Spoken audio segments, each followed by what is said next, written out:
Hello! Kumusta? Ako nga pala si Kier at ito ang aking YouTube channel.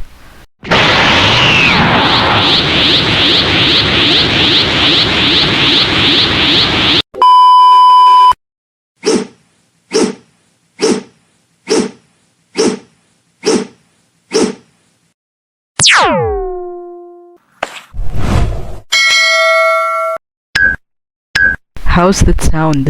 Ayos, di ba? Oo siya, wag na tayo magpaligoy-ligoy pa. It's story time! Naalala ko noong elementary pa ako, nagkaroon kami ng puppet show na by group. Siyempre, matik, mga kaibigan ko ang pinili kong kagrupo. Ako na gagawa ng script natin. Sige, ako na ang bahala sa background. Okay, ako na sa mga tao.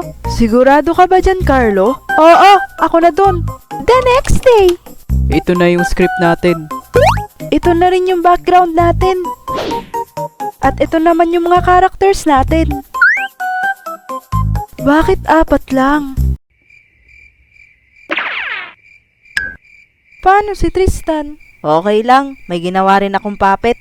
Sorry, nakalimutan ko. 5 pala tayo. May araw ka rin! Busing, busing, busing, busing, busing, busing, busing.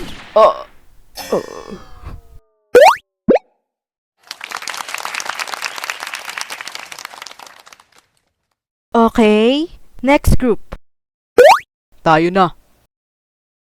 Uy, bro, kumusta? Uy, bro, ikaw pala. Eto, okay lang naman. Kasama ko rin si Kier ngayon. What's up, guys? What's up, Kier? Uy, sali nyo naman ako dyan. Dylan! Tamang-tama, nagkita-kita ulit tayo. Bakit hindi tayo gumala sa mall? Tara! Tristan, ikaw na!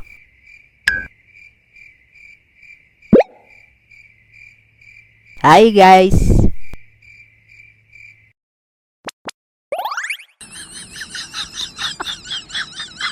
Uy, kayo na!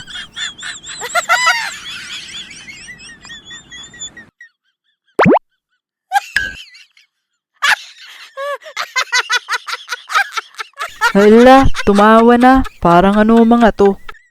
Magtatawanan na lang kayo. Good luck sa grades nyo. Next group! Hindi kami nakapag-present ng ayos dahil hindi namin in-expect na ganoon kaliit yung dinrawing ng kagrupo namin. Yan kasi, tawa kayo ng tawa. Ewan ko rin ba sa kagrupo namin, bakit 4 lang yung nagawa niya.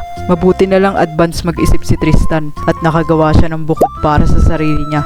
Yun nga lang, tumawa lang kami ng tumawa at hindi rin kami nakapag-present ng ayos. The end. Yun lang ang story time ko ngayon. Ikaw, anong kwentong puppet show mo? Comment down below para lap trip tayong lahat. At i-click mo na rin ang notification bell para lagi kang updated sa mga videos ko. Salamat sa panonood. Don't forget to click like and subscribe. This is Kier saying, take care, always.